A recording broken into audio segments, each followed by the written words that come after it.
Executive Director of the Center for Media Freedom and Responsibility. Good morning, and thank you for being here.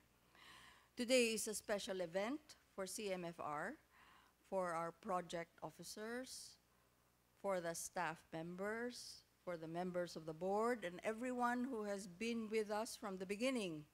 I am honored to welcome you to the celebration of the 30th anniversary of the founding of the Center for Media Freedom and Responsibility.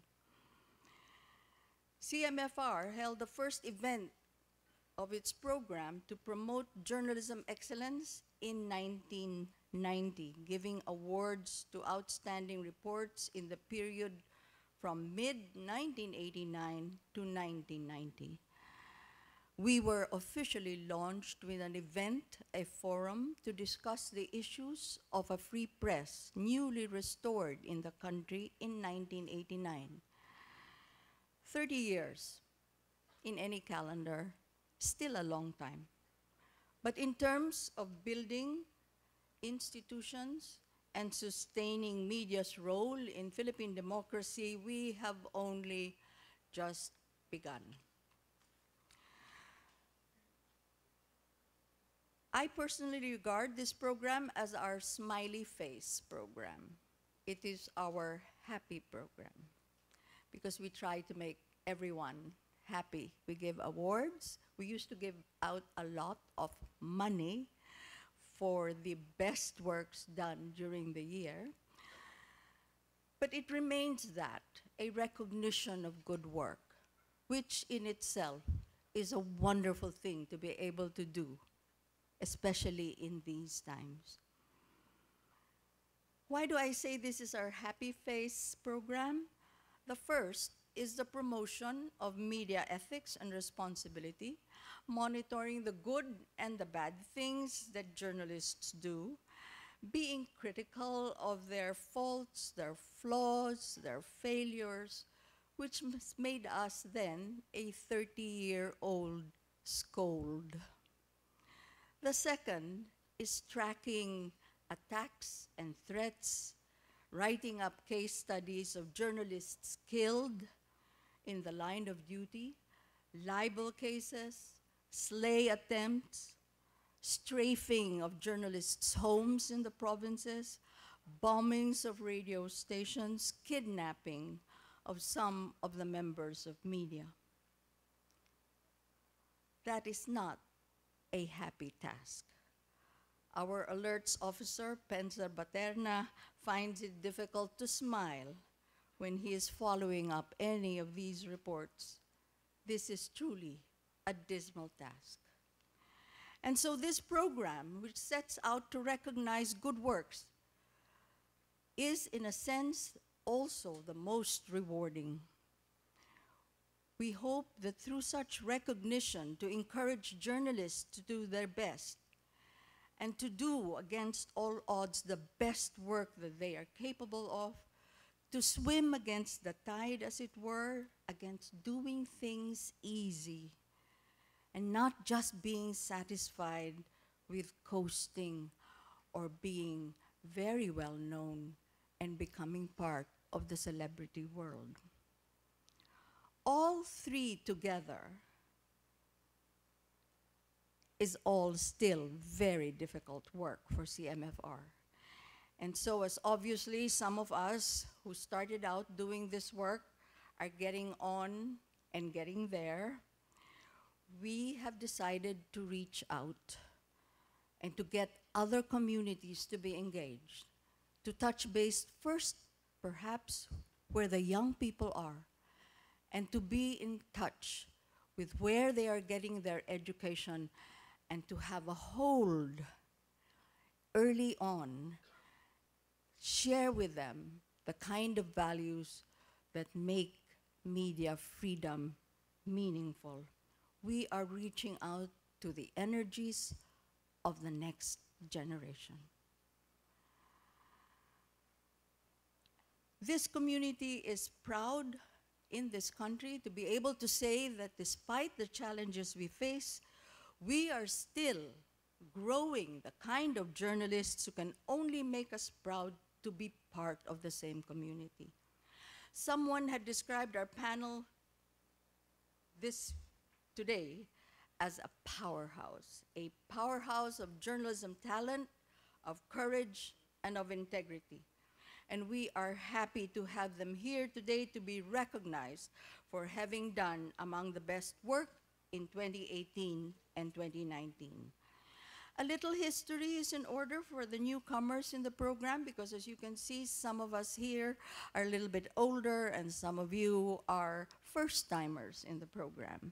In its earliest years, this was a competition for awards in the field of investigative journalism. Later, we included explanatory journalism, and the difference is, in investigative journalism, we require original research, finding and discovering new information, new facts. Explanatory journalism would use existing research and basically try to explain something, a program, an event, a development.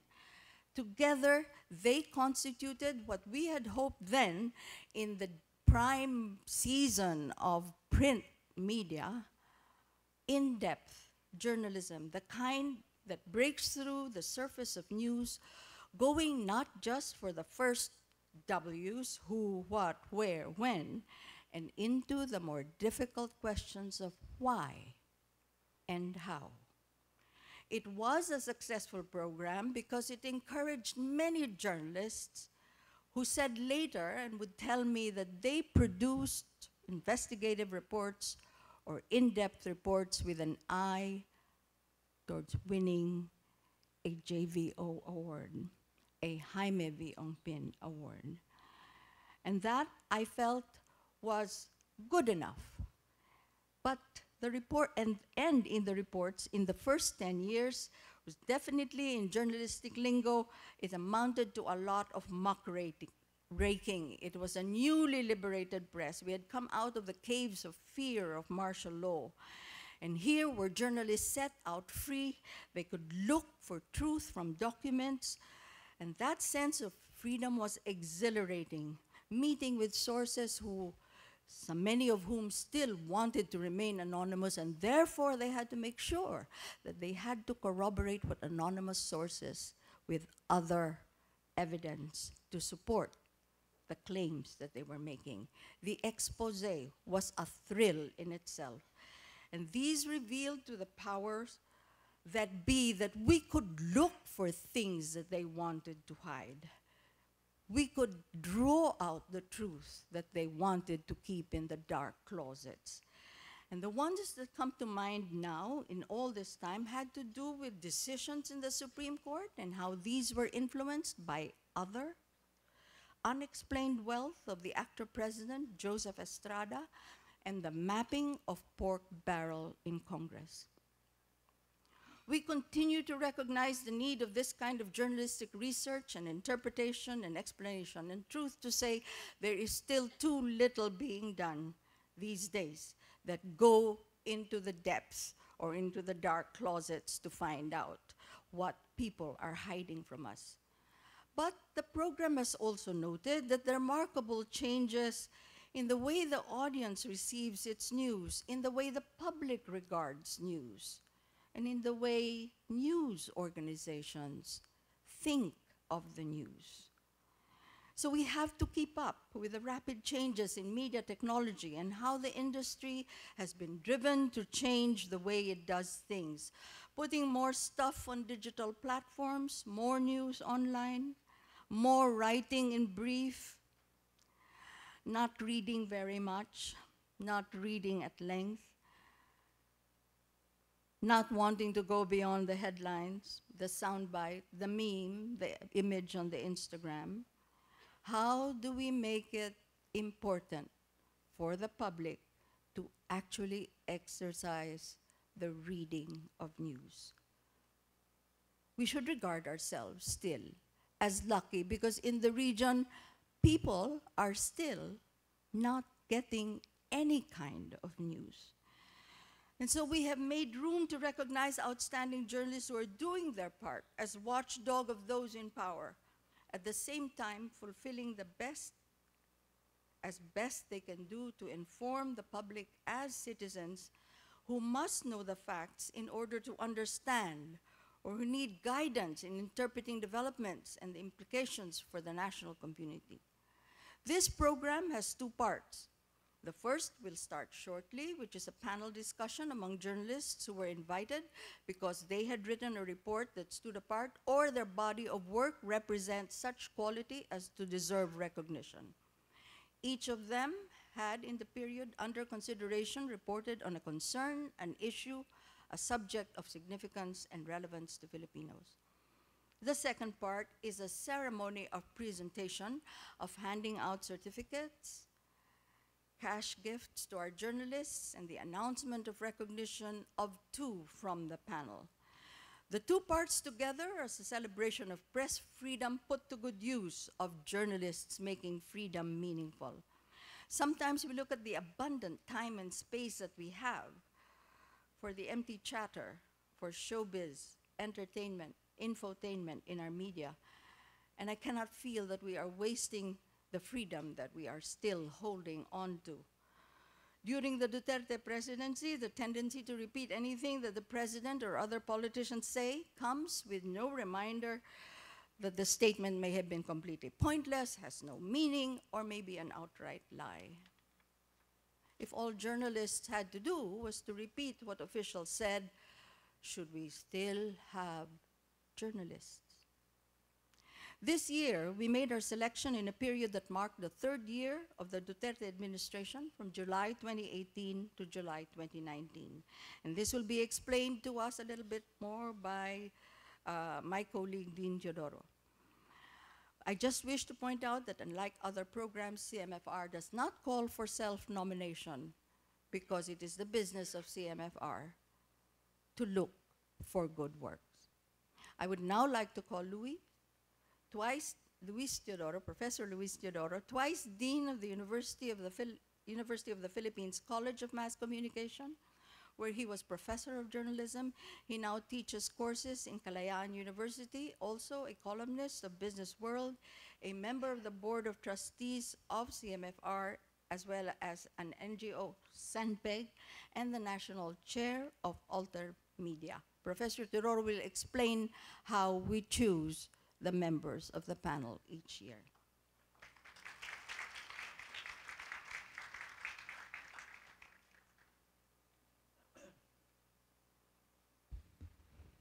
Honored guests, students and professors of journalism and communication, colleagues and friends, good morning. On this, the 30th anniversary of the Center for Media Freedom and Responsibility. As Mrs. De Jesus pointed out, the choice of the panelists, we do not rely on self-nomination as far as the choice of panelists for this seminar is concerned. And the process actually begins with a list of possibles drawn up by the staff of the Philippine Journalism Review, CMFR's flagship, now online publication. The list is based on an earlier list, that of journalists whose work in the past year had been cheered in the PJRR Media Monitor section. The PJRR staff then meets to further look into the list it has drawn up and refines it. From that list, a steering committee, the membership of which includes, among others, senior journalists from the broadcast and print media, draws up a short list which is finalized during a second meeting. The steering committee does not rely solely on the PJR reports monitor. However, its members, because of their own familiarity with and insights into the work of individual journalists, are free to nominate other practitioners the PJRR staff may have missed and who may not have been in the PJRR shortlist, but whom they think have also done exemplary work in the past year. So the semi-final result, I should say, consists of a list of possible panelists drawn up by the staff, as well as the suggestions of the steering committee. PJRR reports, which is primarily a media monitoring publication in furtherance of encouraging best practice, and PJRR, its antecedents, have been around for 29 years. I mentioned that fact to emphasize that the PJRR media monitors did not come into being and are not specifically intended to help draw up the final list of panelists in the JVO Journalism Seminar. Its main purpose is to recognize best practice and to criticize the bad, which it does in its media monitor or cheers and jeers section, as well as in full-length articles. The PJR monitors are nevertheless a helpful guide in drawing up at least part of the list of panelists. This year, as in the last two, the steering committee was only too aware of the problematic state of journalism because of the attacks against practitioners and media organizations, as well as the imperative for journalists as a consequence to do a better job of explaining the meaning of the news to a media public that has had to deal with the vast amount of disinformation generated online, as well as in some sectors of the old media of print and broadcasting. To be of any value, journalism demands independence of its practitioners, as well as meticulous attention to the imperatives of truth-telling through research, investigation, factual accuracy, and contextualization. The committee was guided in its choice of panelists by this awareness. Part of my task this morning is also to introduce the members of this year's steering committee members, whom I would request to stand up or wave depending upon their preference. Tina Monson Palma, anchor of the ABS-CBN News Channel, unfortunately has not yet arrived. I'm sure she's stuck in traffic, as we all were. But Berhel Santos is here. Berhel is former publisher and chair of the editorial board of Business World.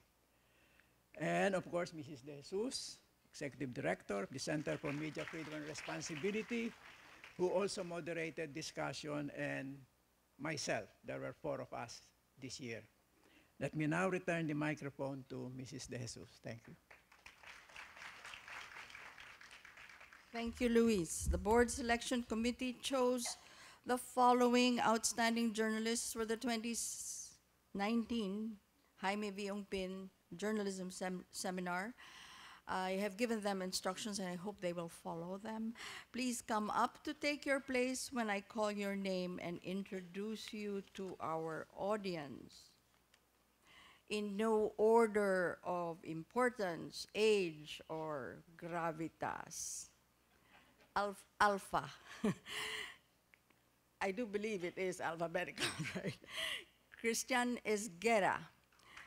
Christian switched from print, specifically the Philippine Daily Inquirer, to work as political correspondent of ABS-CBN News. He has covered a range of top headline developments in government, human rights issues, the Bangsamoro peace process, the communist insurgency, among others. Christian is the managing editor and anchor of Early Edition, a daily morning news program airing on ANC, where Christian's interviewing style suggests more meaning and interpretation of the subject at hand. He teaches political journalism, media ethics, and social communications at the University of Santo Tomas. He has also delivered lectures and presented papers on peace, religion, and democracy in international conferences. Next, Patricia, Evangelista. Patricia is a multimedia journalist covering disaster, conflict, human rights, and development issues for Rappler. Her journalistic work includes long-form multimedia reportage and documentaries.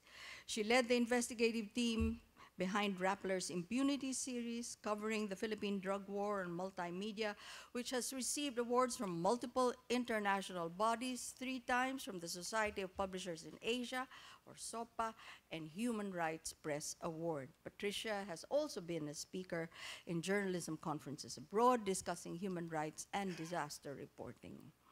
Next, Ed Lingao. Ed is a veteran journalist who has covered war and conflict in the Philippines and abroad. He has done almost every job in news production in the 2 decades of his professional career: writer, correspondent, producer, and news manager for print, broadcast, and new media. He was Marshall McLuhan Fellow in 2010. He is currently the anchor of Acción, TV5's primetime news program. Ed also anchors news and public affairs programs for Signal TV's One News. Next, Malu Mangahas. Maria Lourdes Mangahas. Malu is one of the journalists who founded the Philippine Center for Investigative Journalism, or PCIJ, where she has been executive director since 2008. She also hosts investigative documentaries, which airs on GMA News TV. She has received several awards, including the Metro Bank Journalist of the Year in 2013 and the Hildegard Lifetime Achievement Awards in Media and Communication, which is given by St. Scholastica's College University in 2016. We have a table from St. Sco. Malu has conducted seminar workshops for journalists in Southeast Asian countries and in Africa. She has served as a resource person in major international conferences on media and governance across the world. A little bit on the other end of the age spectrum, we have Rambo Talabong. Rambo is a multimedia reporter for Rappler, currently covering the Philippine National Police. Hoy, hindi lang bata yan, ha? He has reported on the Duterte administration's war on drugs and clashes between the military and terrorist groups in Mindanao. Oh no, Rambo is part of Rappler's investigative team that produced the award-winning series Murder in Manila, a 7-part report on the extrajudicial killings of drug suspects by police-sanctioned vigilante gangs. Next, June Veneracion. June is a senior news producer of GMA7, covering the Bureau of Customs. He also reports on operations of the Philippine Drug Enforcement Agency. June is one of the hosts of GMA7's multi-awarded documentary program, Reporter's Notebook, which airs every Thursday night. A native of Digo City, Davao del Sur, June has covered some of the most historic conflict situations in Mindanao, such as the war in Marawi and the siege in Zamboanga and the all-out war in central Mindanao. More recently, June led the documentary team that produced a series of special reports on the plight of Filipino fishermen in Scarborough Shoal. Next, we have, and last not the least, Chiara Zambrano, a journalist working with ABS-CBN since 2004. Chiara's recent journalistic work includes the war in Marawi, the war, and the flashpoints in the West Philippine Sea. Not yet war. She broke the story on the Maute terror group in 2015. Chiara has produced award-winning documentaries for ABS-CBN. Her Marawi documentary, Di Ka Pasisiil, earned a Gold World Medal in New York festivals, as well as the Gold Dolphin from Cannes Corporate TV and Media Awards. Chiara has delivered lectures on documentary filmmaking and journalism in Philippine universities. So if you are looking for people that will liven up your discussions, they might make some time if you invite them. I will start not with so much a question. We're doing something a little different this year. I'm going to just ask them. See, they've done the work on the issue, on the event, on the development.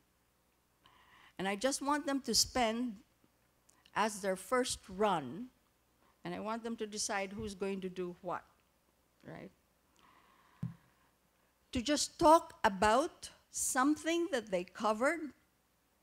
The ones on my list are China and the West Philippine Sea, elections and politics, corruption in government, and the drug war and its issues.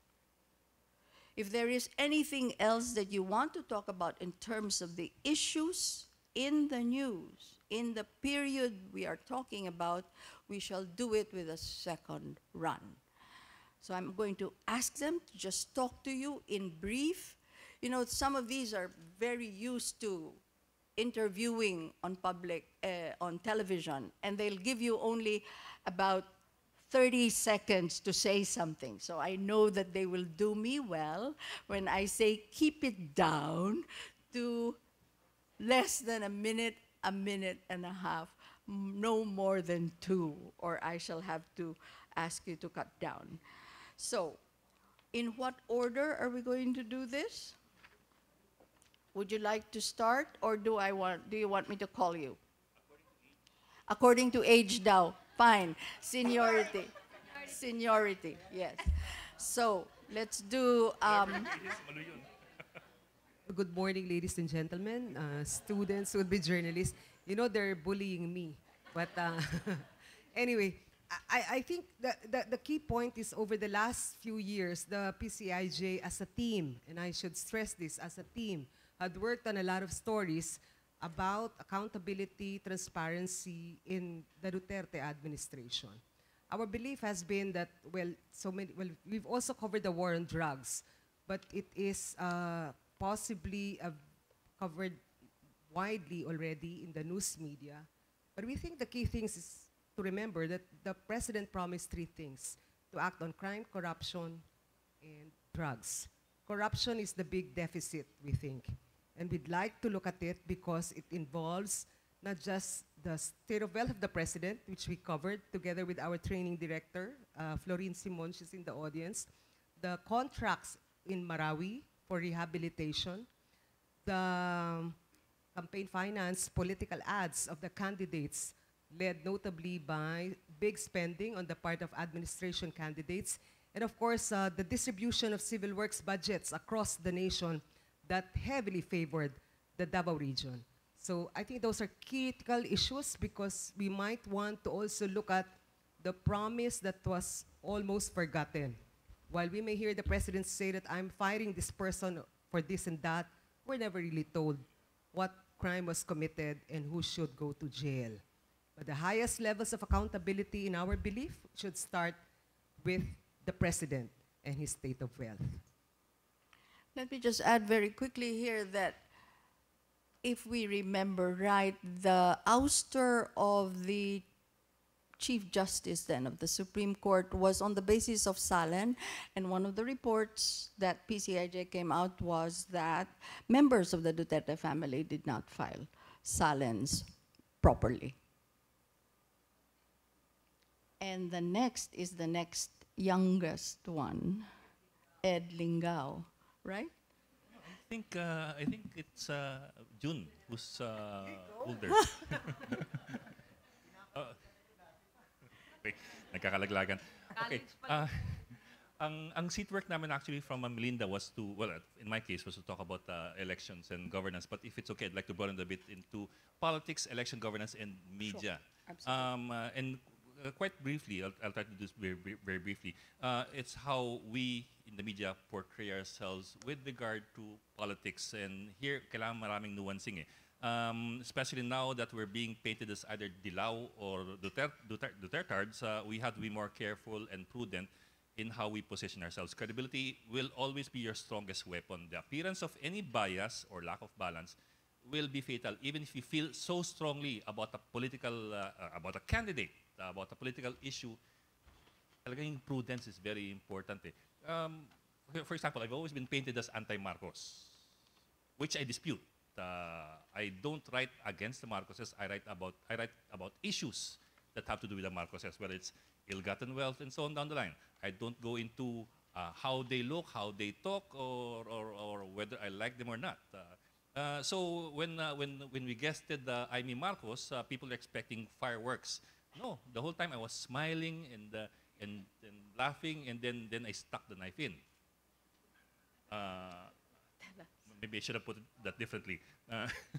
No, it's getting your source comfortable and then asking the tough questions. It's not whether you argue with them, berate them, or take a strong position. It's whether you have the facts on the ground and ask tough questions and then get the answers. To me, I think that is very important when you cover politics and when you cover elections, because in the end, babalikan ka eh. Are you able to prove that? Can you ever cite to me an example where you were unfair, not balanced, and biased? And you should be able to say, there's no such thing.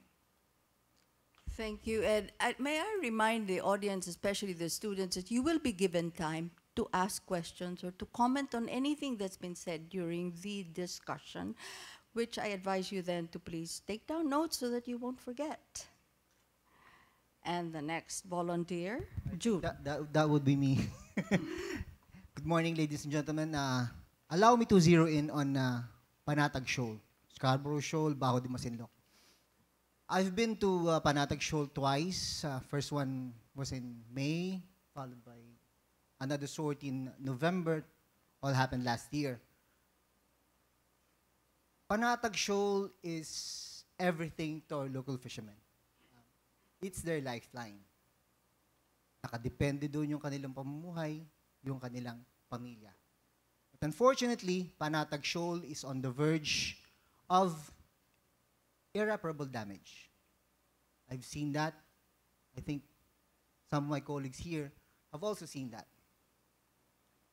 During the course of our travel, we were able to interview fishermen. And based on their accounts, they personally saw with their own eyes how the environmental carnage happened. And they couldn't do anything about it. Why? Because the bitter truth out there is China sets the rules. And unfortunately, we Filipinos toe the line. I think it's high time for government to wake up. Wake up and smell the coffee before it's too late. I mean, the situation in Panatag, I believe, is also the prevailing situation in most parts of West Philippine Sea. Thank you. Thank you. Is it Christian or Pat? Papanggap si Christian, so ako na. Sige na. Fine. Okay. Go, Shara. So I have covered the West Philippine Sea also, and I've noticed since maybe 2010, since I started hanggang ngayon, when I keep going back to Scarborough and other parts of Kalayaan Island Group, it's difficult to cover it, yes, but the difficulty has changed and has shifted throughout the years. Before the coverage, the difficulty was more physical, how to get there, how to survive there, how to find the right people there who will tell the story well with you. And the narrative was a bit more clear back in the day. The bad guy was the bad guy. The good guys were the good guys. Essentially, imagine mo, I was telling a story about an apple for the longest time. And then one day, the administration changed, and suddenly, they come up and tell you, you know that apple yesterday, it's an orange now. So you go tell that story about an orange. I can't, because I look at it and I see an apple. It's red, it's shiny, it looks like the thing on the cover of my Mac. But then the government lines change, and then they change the narrative as well. No, that's an orange. The bad guy back then, he's the friend now. He's our best friend now. Go tell that story. And it's not a personal grudge against China. It's just the facts on the ground and the facts that I've gathered that tell me that the apple is still an apple. And it's not going to taste like an orange to me, no matter how hard you try to shove it down my throat. And for the life of me, I'm not going to come out and tell the Filipino people that, guys, sorry, nagkamali ako, orange pala. Kaibigan pala, mabait pala. It's hawak mo eh. We have physical evidence. We have video chronicling of atrocities, of all the errors that they've been doing. And it's just impossible for me as a journalist to toe that line. And increasingly, it's becoming more difficult to tell this story because the change in policy has affected the sources, the armed forces. Before the advocates, the fighters, the warriors for the West Philippine Sea are so quiet now. Of course, they have to take care of their careers. Of course, they have to toe the line and follow their commander-in-chief. I understand that. But it's very difficult. I know they're still out there. And it's just the challenge now to kind of try to keep chipping away at this very big, very tough wall, because I know what's out there. It's exhausting, but I guess someone has to do it. You, I know that Rambo's coming last, so the two of you over on the other end of the table decide who's next. I'm a bit older than Patricia and much younger than Shara. Next time we're gonna go get your birth certificate.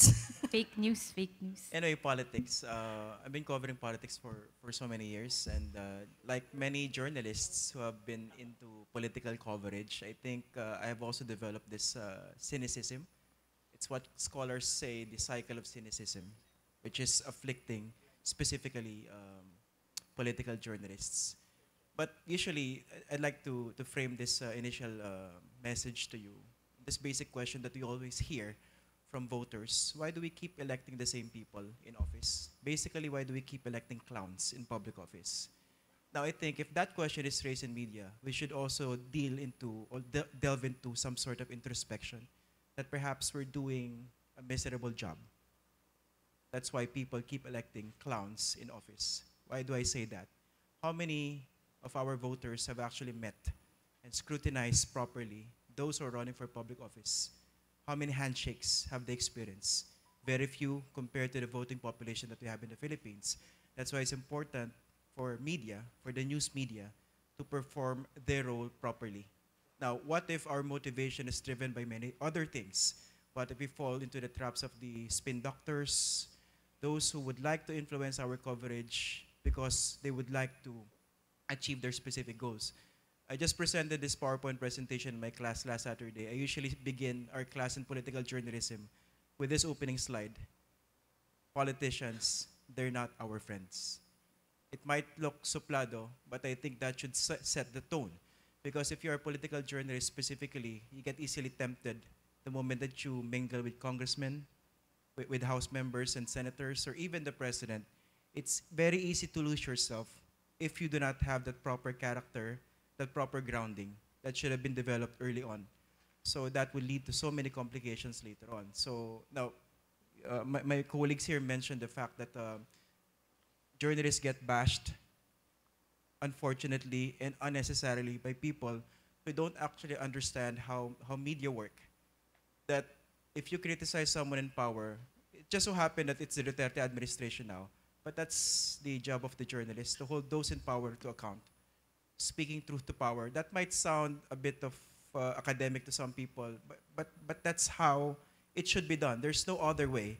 And it's very much applicable when you talk about political coverage, because Filipinos are very much interested in politics, but they don't actually, many of them don't actually understand what's happening in politics. So I think it's very important for us, the journalists, to explain to them, to put things in proper perspective, because things are not that easy. Things are not always what they seem, specifically in political journalism. Liars may look like truth tellers, and truth tellers may actually be liars. So that's my initial message to the crowd. Thank you. Thank you. And we have Pat. Hello. I covered the drug war. For 3 years, I was an investigative reporter for Rappler covering the drug war. It began when the president said that certain people needed to die, that they deserved to die, that they were not human, and that he would be pleased if their bodies washed up in the sea. 100,000, 50,000, the numbers kept going up. My job for the last 3 years is to show you those humans, to be on the street, in the crime scenes, in the houses, in the police stations, to write down the color of the shoe, the tenor of the scream, the fact that Jericho was in red and white bikini briefs when they stripped him on the street in front of his mother. For me to be able to tell you the story, I have to see it. The point is to make the public imagine, to see that these are the humans, the people, who deserve to be killed.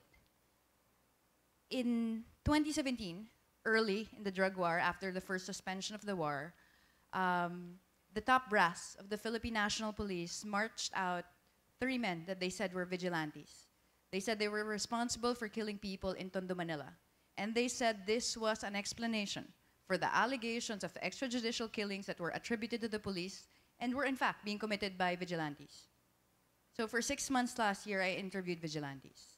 I sat in hotel rooms across the country and smoked cigarettes with them and asked them why they killed, and how, and who. And they gave many answers, but the one I won't forget is this.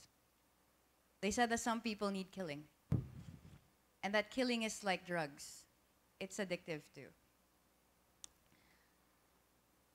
My point is mostly that our jobs, all of us here from different networks and different organizations, our jobs are to make you see, to make you imagine.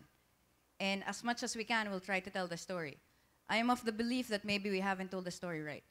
And I hope if we try hard enough, maybe even my vigilante will say some people don't deserve killing. And finally, Hello.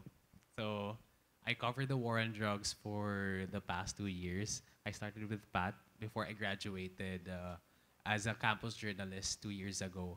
And I guess I wanted to share about my lesson on, going out, coming from the perspective that I was a campus journalist. I was very sheltered. I started as an EIC of a publication that was critical. I thought that we were critical back then because we called out the lies of the administration. But then when I entered the workforce of journalists, actually went out, went to the crime scene, saw the bodies, spoke with fishermen, spoke with people who lost people they loved, I realized that there are so many stories that need to be told more. And there are so many things that I had found out even after I graduated. And I think the biggest lesson that I've learned is to push and choose stories that pull you out of your office, pull you out of your homes. Because I started with the war on drugs, and I went to the Philippine National Police as the beat, and I was assigned to talk to generals. Generals are easy to speak to, but families who have lost loved ones are so much more difficult. When you see them in front of you, telling you who they've lost, describe to you their favorite food, their favorite memory, it's so hard. But then when you speak with generals in the Philippine National Police, they're all just numbers. And sometimes these numbers are even very questionable. Sometimes these numbers, these people that they have killed, they say that they never existed. They are actually drug suspects who fought back. The last thing that I wanted to share is, it's under this administration, as Sharia said, that it has changed so much, that the apple is now an orange, supposedly.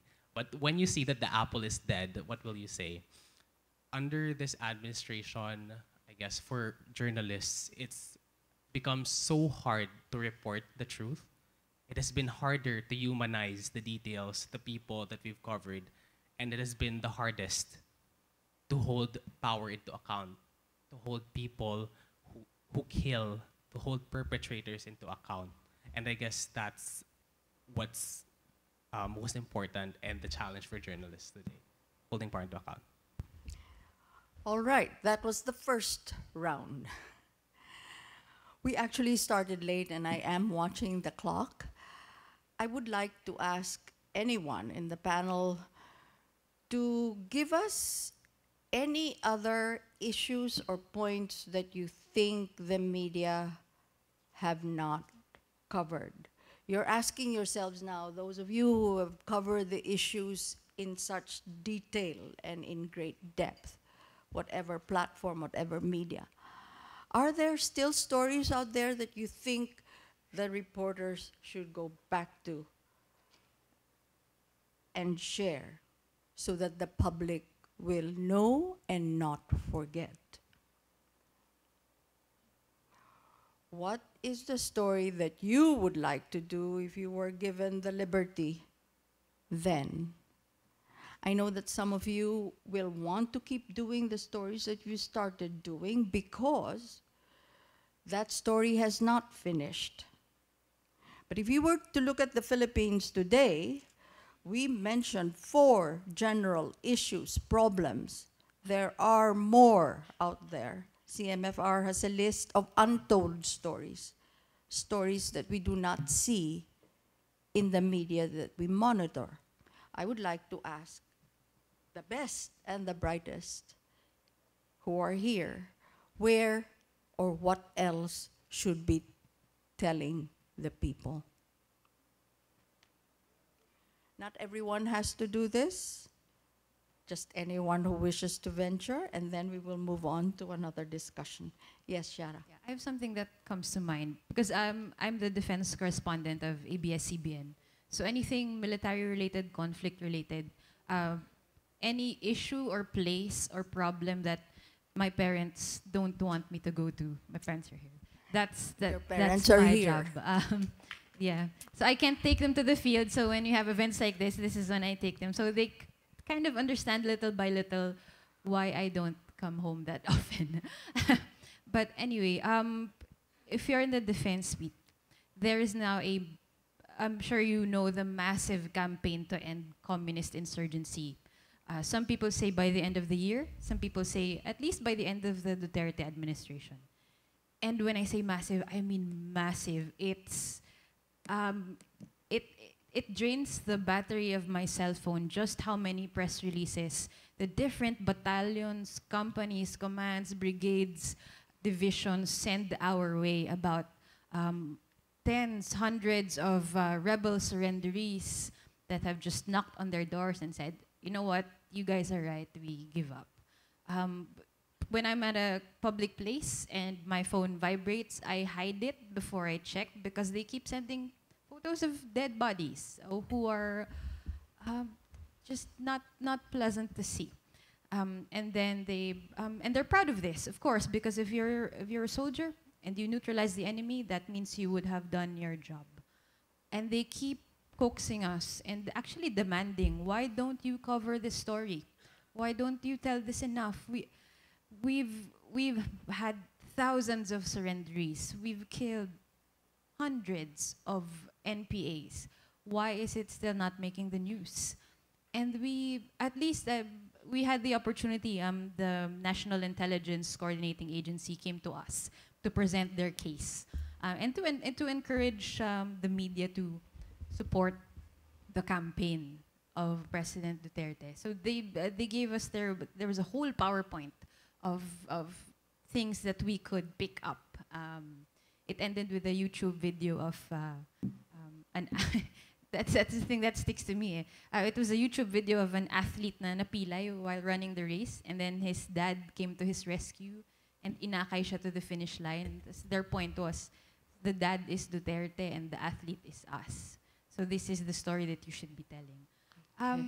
Okay, I mean, their government, that wind beneath my wings pa yung scoring, so it kind of stuck to me the whole night. I understand their government. This is how they're supposed to think, I suppose. And they're really convinced that that is the way everyone is supposed to think. So but the coverage of insurgency, you think needs to be examined. It needs to be told, but carefully. Yes. Because you can't just take these hundreds of press releases and say, you know, government killed 5 terrorists today. Even their use of terrorist for the communist rebels is problematic and still needs a little more in-depth conversation and a little more study. Should we be calling them terrorists to begin with? What is a terrorist to begin with in this country? And I explained it to them. We need to be there. We need to see these surrenderies before we can convince ourselves that they are rebels. Malay kamin kung sino yan. So it needs to be told, but we need time to tell it the right way. Thank you. I have a hand from Malu, yes? I have a list of, maybe quickly I'll just do this. If we could write and have people work on more stories, possibly these are the following. Human rights, how could we connect and retell the story to people in the communities? It's always covered typically as, you know, and it's very terrible, the tragedy on the reporters and photographers covering it, just blood and gore, but maybe also the story of redemption, the story of courage, the story of communities coming together. Next, the lies the president tells us. Maybe when he teases or he jokes or he has unfinished stories, perhaps there could be more follow-up on exactly what did the president say right or wrong. Where the media has been shallow or failed to address issues important to people or had committed mistakes. I think there should be some self-reflection on the part of the media, because this might be very important in this age when, when society is so polarized. I think what we can do is actually focus on rebuilding trust in journalism. Panelo, the bluffs and the blunders that he dishes out almost every day, not just the wardrobe, but also in general, when he says things that actually possibly he doesn't know. And this, for a presidential spokesperson, I think is possibly the worst that you could see of all presidential administrations past. Other corruption cases in agencies not fully covered, not fully exposed as yet. There's so many tips and so many leads that have to be followed. Housing agencies, the social services agencies, many stories that have to be exposed on corruption. Marawi, the BARM project, the story of the people of Marawi, the story of the people of BARM, and not just the political, administrative, and legal evolution that's going on right now. Okay. And finally, I think the weaknesses or the failure of the political opposition and where it could be doing better in 2022. 2022 is just a few years away. It will also mark the 50th anniversary of martial law imposed by Ferdinand Marcos. And you see the same names coming up. My worry is we don't like a 2.0 of this kind of administration. And the political opposition, I think, should actually be held to account also what went wrong. Thank you. One last on this issue, because we need to move on. Go ahead, Ram. For me, sometimes we reporters at Rappler ask each other, if you don't hold your current beat right now, where do you want to be assigned? And for me, it's usually what I say is environment. It's really something that I think is barely reported on, especially climate change. And the Philippines is very vulnerable to climate change as well as changes in their environment. I think the coverage right now for the media is usually limited to storms, hurricanes and landslides. I actually covered one last year. And usually those disasters happen when climate change and lack of crisis response has accumulated. And these stories, I believe, also has its face, people who get affected gradually. But I guess the problem is there isn't enough urgency, because these stories that we would report on would only be urgent 30 or 40 years from now. So I guess that's something I wanted to report. Thank you. Can I just have two. Habol. I just have two, Yes. so I'll be quick about it. Okay, just to add to what to add to Shara's list, it's also how government paints dissenters with a very broad brush. Tawag natin red tagging. So we're not just talking about rebels, but even civil society groups and militant groups. All the dissenters are now being painted with a very broad brush, like what happened in 2006 with Gloria Arroyo. And in fact, we have at least two reporters who have been red tagged, si Froilan Gallardo and Kong Corrales. Kong has a 1 million bounty on his head as of last night. So I'm hoping he's still okay. The other one is, just to add to what Malu said, the story of media. We've always been, the past 3 years, we've been criticized for failing to police our own ranks. So something about how we've failed and how we've sometimes done a good job, whether we are winning or how we've been winning or how we've lost or where we have thrown in the towel, and why people go to social media instead. There's something missing in what we've been doing in the past 3 years. Not past 3 years, past 10 years, past 20 years, that people are flocking to social media, and we have to address that. Okay. I want to ask our panel now, since they are themselves dissatisfied, to discuss the state of press freedom in the country. Clearly, you are still able to report on very sensitive, delicate issues with great effort, I am sure, and a lot of fear and trepidation. I don't know what difficulties you have pitching some of these stories to those who are managing the entire news process in your news organization. What is the state of press freedom in the Philippines? today? Very quick answers, if I may ask, and not everyone needs to speak up, but if you do, please share Well, your thoughts. clearly, we are under attack from all fronts. Yes, we have second thoughts about doing stories because we are afraid. Because we are only human. When we do stories, sometimes it's uploaded online. So we check the comments section. We see there faceless, nameless commenters, naysayers. Sometimes, yes, we disregard those comments. But then again, tao lang tayo, we get affected. So, we are working under tremendous pressure. We are in a very difficult period. This is not the most ideal of periods for us to be journalists. Yes, but we have to stand our ground. We have to stick to our guns because that's our role in the society. Go ahead, Christian. I'd like to add briefly, we're still free, but this has to be seen in the context of the nagging or continuing illiberal democracy, because this might seem as a mirage that we're enjoying this freedom, the fact that we're here before you speaking about press freedom, but I think the worst is yet to come unless there's enough pushback from among the ranks of media, not exactly for propaganda purposes, but simply to allow practitioners in the news media to continue doing what they are supposed to do. And take note that I didn't say that to be allowed to continue what we are supposed to do, but it has to be us pushing back against forces, mainly the government, that is trying to do some unsavory stuff about the media industry today. Anyone else? ABS daw, ABS.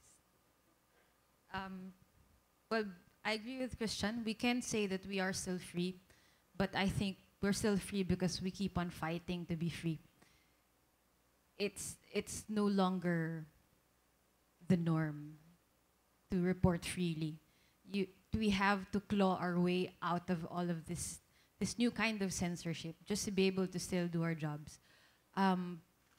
Christian and I might not even have jobs in the months to come because I think that's a new kind of censorship now. Before, yung tinatawag lang arbor, ina-arbor yung storya, pinipigilan yung paglabas mo ng storya. Ngayon, pwede mong ilabas, pero yari ka. When you go to social media, you have thousands of attacks, not just on you, but your family, anyone with your last name, or anyone who looks like you. Your very capacity to do your job is threatened by, let's say, a franchise issue. So they're not telling you not to tell the story, pero sige, subukan mo. That is the new kind of censorship now, and it has been very hard. There are days when it's just not fun anymore, but we're not here for the fun. Can I just quickly add? Very quickly. Yeah. Because I think I see two levels of the issue or practice of press freedom here. I see individual journalists throughout historical periods in the Philippines asserting and maintaining and standing their ground on the side of democracy or the rights of citizens. But institutional media could sometimes be very fickle-minded. And pressure has been put to bear by this president on institutional media that's critical. So I think there's a lot of discomfort on the part of the journalists, I think counting all the panelists here, when newsrooms agree to go slow and easy and careful with stories because the big boss might not like it and call you out and curse you. We are part of the Matrix Club already. And we've been matrixed by the president and Panelo. And there would be, I think, different signaling here, various levels of signaling. One, there's really no question about it. sometimes, or every now and then, the president bullies by way of vicious words. He lurches at media. He also, I think, tries to do preemptive strike. I mean, don't blink, because every time he curses, possibly that's the message precisely is shut up. So it's a dance of being brave or pulling back. But I think the last thing I wanted to say here is, whatever president is in power, this one is a bit difficult because it's always so sensitive to criticism. But all other presidents were like that. The key, I think, is for media to always hold on to the highest standards of accuracy and fairness and act independently. The danger lies in the president or other officials not seeing that fairness and that accuracy. Of course, they could go to court. Of course, they could go corporate intervention or denial of franchise. But the point is, we owe it to our readers, to our audience, to be seen as acting independently, being accurate and fair and complete and balanced in our reporting, whoever is president. And I think that's one level of distinction. Look at the picture. Press freedom's ultimate beneficiary should be the readers, the audience, not the president. This is a very difficult precedent when it comes to media relationship. And finally, I hope the news managers, the editors, would take a more firm stand on the side of freedom and encourage and inspire young journalists such as those on the panel here to not just hold the line, but to press on and push further. Okay. Shall we hold, Pat? Last word on this. Do we still have press freedom? I come from a house that is under siege. Yeah. Absolutely. But I've never been told to go slow and don't report. The reason those of us on the field can tell the story is because the people on the desk said go. And they said, we will protect you. The reason I can stand in front of a vigilante, for example, an interview, is because I know in my back pocket is my phone with my editor monitoring me, checking if the sun is going down, checking if I have a ride back, checking, among many other things, if I'm safe. Murder in Manila, the story we published last year, a 7-part series showing strong indications that the police were responsible for outsourcing extrajudicial killings to vigilantes in Tondo, Manila, was a story that did not start with Rappler. It started with another house, with a reporter who was told not to report. The story was hinted at. I was told it was possible that they couldn't cover it. And I brought it to my bosses. My bosses asked 2 questions. Can you prove it? And will you be safe? And that was it. I was allowed 6 months of investigation, which is a heavy drain on resources of Rappler. I was allowed the assistance of people like Rambo. I built on reports of so many other journalists. And on the courage of so many other people in the field. I am honored to be here. But work like that, it takes a village. And it takes a house that has courage. All right. If we go down the line of you all standing there, Pat, and I'm sure Rambo will say, Rappler, we have that freedom. Can we, if we went down the line, would you be feeling free to say, how free is it in the house in which you work? Would you agree that you had the same freedom that Pat and Rambo have been given in Rappler? I'd like to address the elephant in the room, which is ABS-CBN, because I think I always hear this comment, especially in social media, that in particular my coverage is directed this way because of franchise. They keep raising that issue of franchise to paint malice or inadequacy in my own coverage. And frankly, there are times that I get pissed off, really. Because I can honestly look anyone in the eye and tell you that the stories that I've done in politics, Bangsamoro, etc., insurgency, the NPA, I was not told by anyone from my office to slow down. Okay. I'm not sure whether something else is happening inside the newsroom, but Okay. in my case, I have my freedom Right. to report what I want. And that is what you would say, that you still have that freedom. And the word then that Malu introduced a little while back is institutionally, what is the state of press freedom? Unfortunately, we do not have the time to answer that question and to go more into it. We had to start a little bit late because of the traffic outside.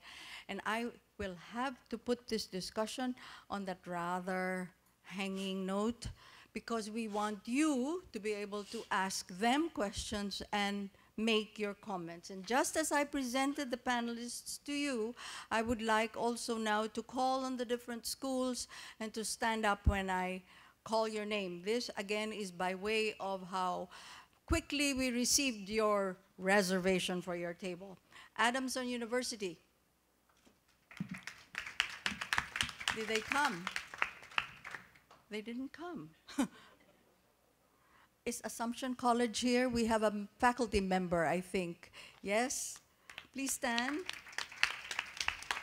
UP Los Baños, all the way from Los Baños. They were here very early.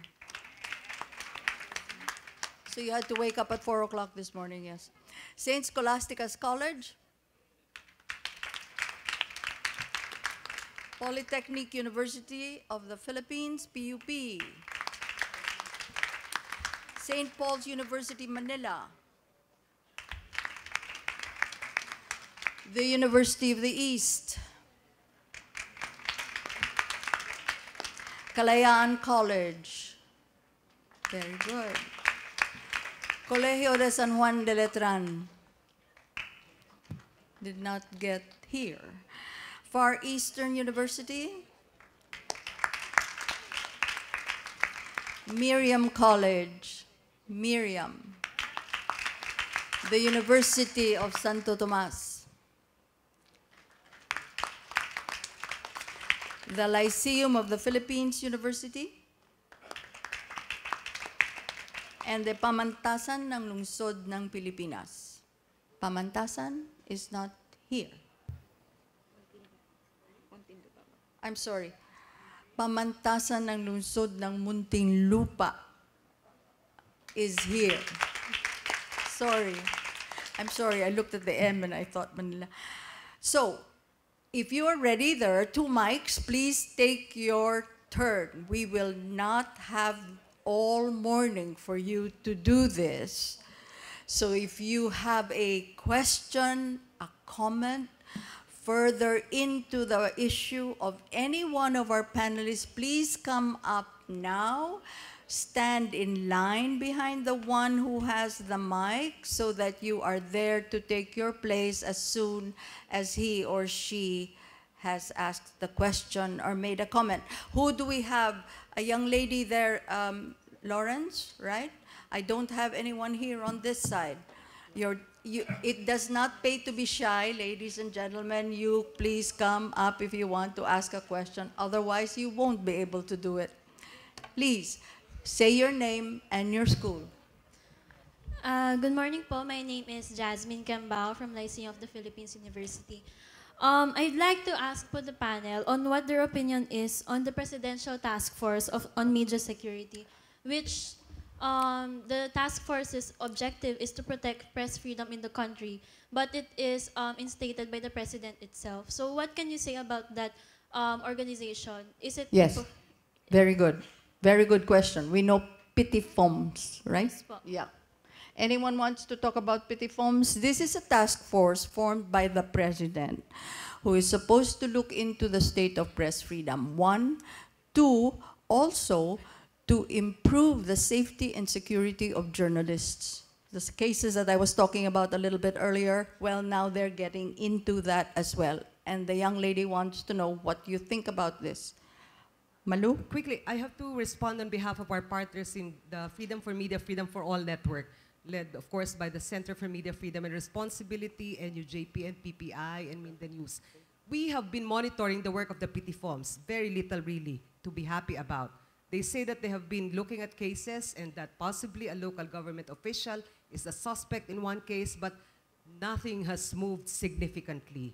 And I think the biggest disappointment we've had was when the Matrix story came out. Petty Forms people, former journalists themselves, were the very persons who were vilifying those listed as supposedly behind the plot to oust the president. So I think it needs more proof of concept.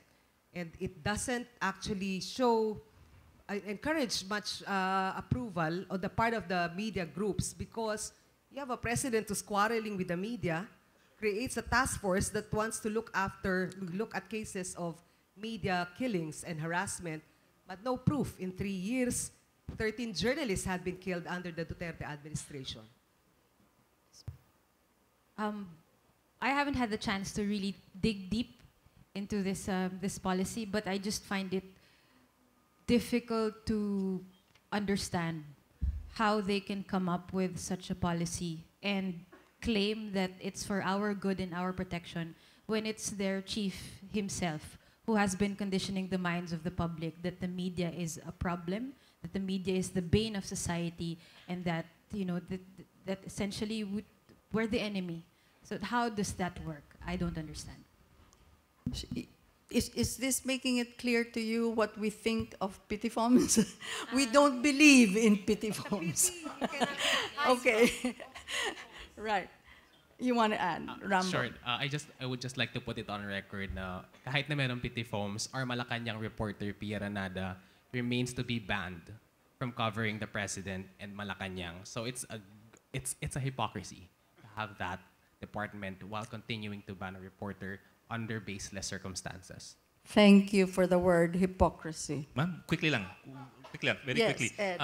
Sometimes I think they take the last word, security, too literally. Kasi minsan ang activities nila nasa firing range eh. Which has little to do with the media work, but has to do with physical security. And that I think is also not the right direction for media security. Nasa firing range kayo, nagpapaputo kayo ng baril, papalisensya kayo ng baril, mga media, and so on down the line. Thank you. I have this young lady over here. Mike. Hello. Good morning. I'm Carmela from UPLB. So my question can be answered by anyone in the panel.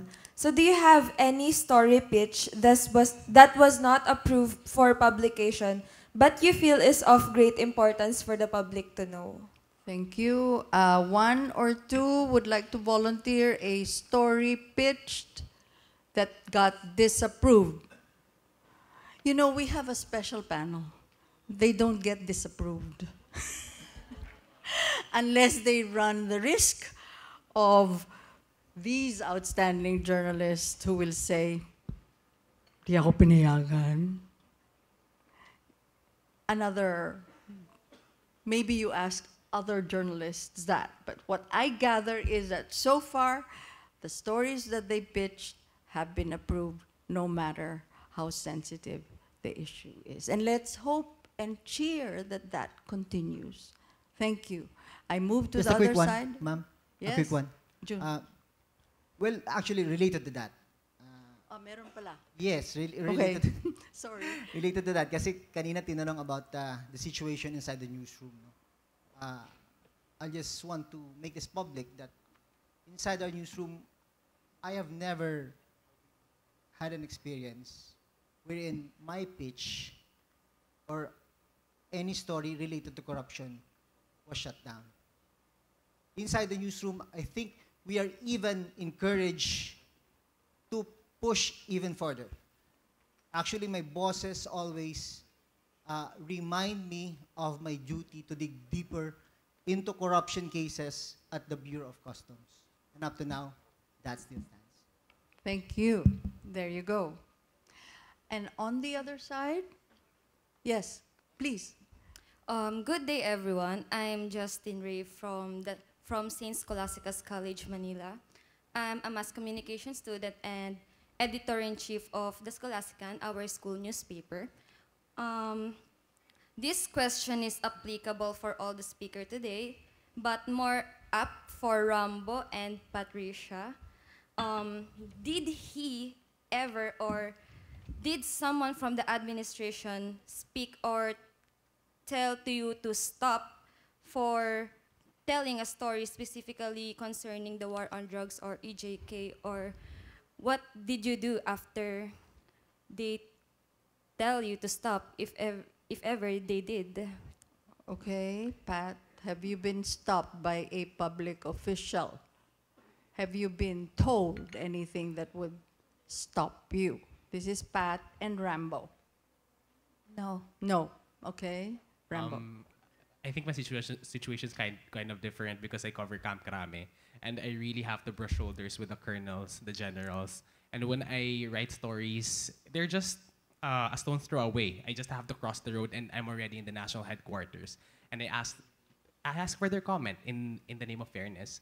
And I've met a lot who tell me, pwede bang wag na lang i-publish yan, Rambo?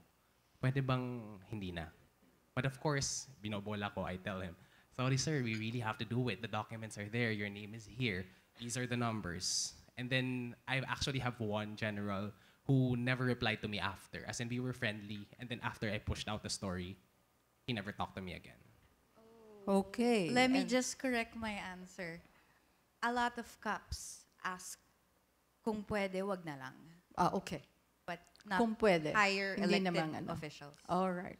Thank you for that clarification. Yes, can I have the next on the other side, please?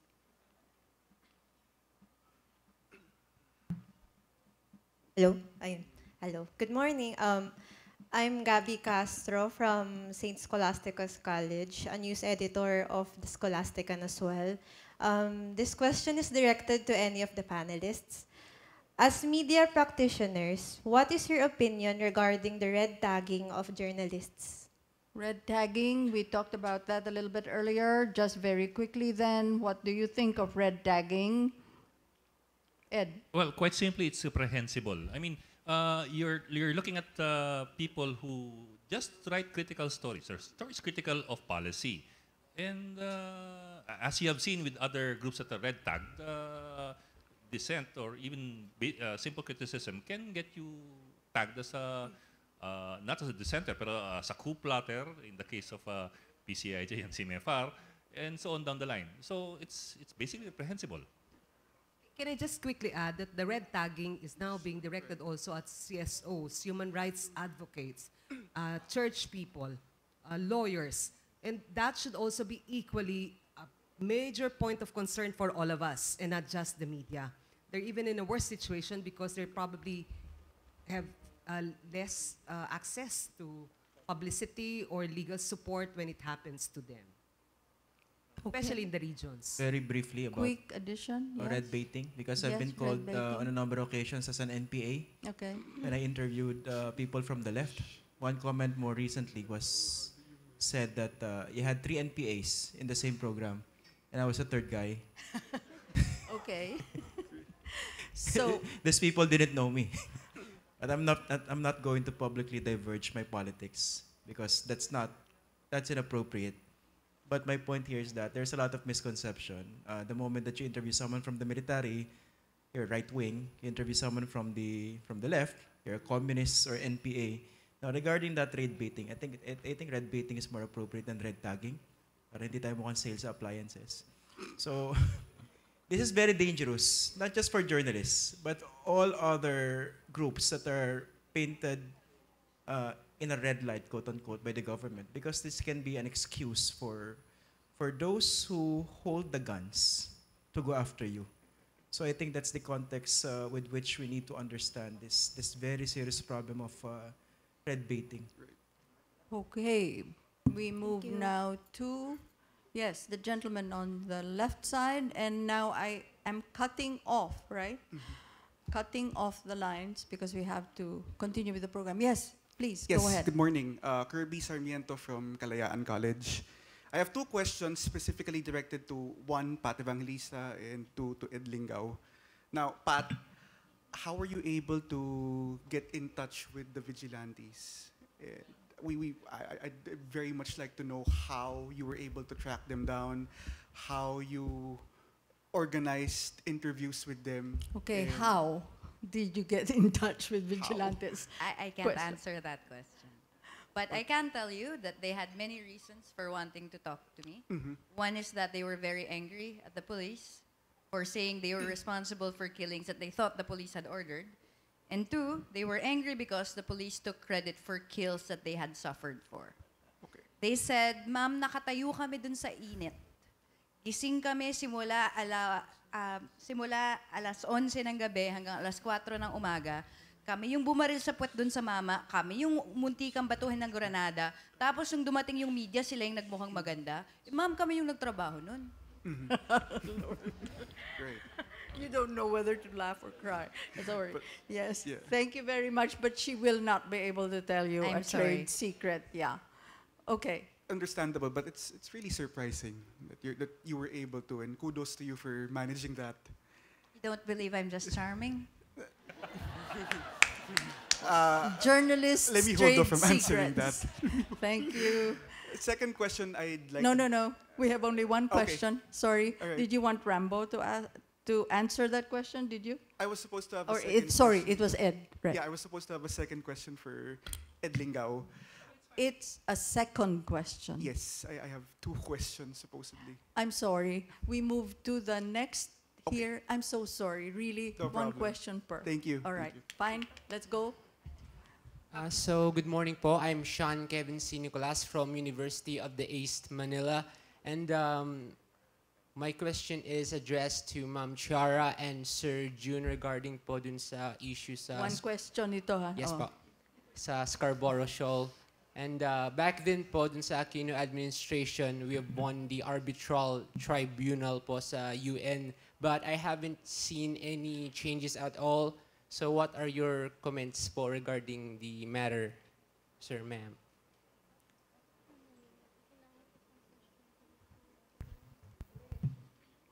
One question that comes to mind when we talk about what was the situation during the time of the Aquino administration and now, are we better off now? Because now our local fishers are being allowed or given access to Panatag Shoal. Yes, if we talk about our fishermen being allowed to fish again at Panatag Shoal, yes, we are better off. But we must consider the long-term effects. This government, well, sad to say, continue to kowtow to China. So, what effect would that render? My fear is, because of that, that could be construed as a waiver of our sovereign rights over Panatag Shoal. And that's the most dangerous part. Siguro yung tanong mo kung nakatulong ba yung pagpanalo natin sa kaso para mabago yung sitwasyon. Ika-qualify ko yung pag sinabi natin na pwede silang mangisda sa Scarborough Shoal. Pwede silang lumapit sa Scarborough Shoal at pagka high tide at pag madilim ay pumuslit-puslit sa loob ng Scarborough Shoal, malayo doon sa Chinese Coast Guard. Nakakuha sila ng isda? Yes. Pero panakaw? Tama ba yun? Pwede ba natin sabihing freedom yun? Or are we just, our fishers look like thieves in our own, in our own house? So I'm always hesitant to say the pwede. Pangalawa, ang nagbago is, sa tingin ko, mas may nagbago sa mga ahensya ng pamahalaan natin. Yung kwento ko lang briefly, yung huling balik ko sa Scarborough Shoal, ingat na ingat kami na iwasan yung China Coast Guard because they were everywhere. Nagro-ronda sila. Kami magtatago para makapangisda pa sila, hindi kami sitahin. Pagbalik namin sa shore, yung Philippine Coast Guard, yung nagsampa ng kaso doon sa fishermen na kasama ko, they were fined 130,000 pesos. Sabi nila, wala raw kinalaman yun sa fact na nagsakay sila ng media. Pero I would hear on the radio them questioning the captain. Bakit ka nagsakay? Bawal yan. So I guess they had 10 days to look for a law that would allow them to go after the media. Pero when they saw that there was none, they charged the fishermen. You're not a passenger vessel, but you took in passengers. Bawal yan. There were 3. Hindi kayo nag-log out bago kayo umalis. Bawal yan. Naging 10,000, naghagel yung fishermen, but the damage has been done. who else will take me or June along next time? Pera pala kapalit niyan eh. Yari pala kami sa Coast Guard. Thank you. And Ma'am, a quick overview. please. A quick overview of Panatag Shoal. Actually, it's a lagoon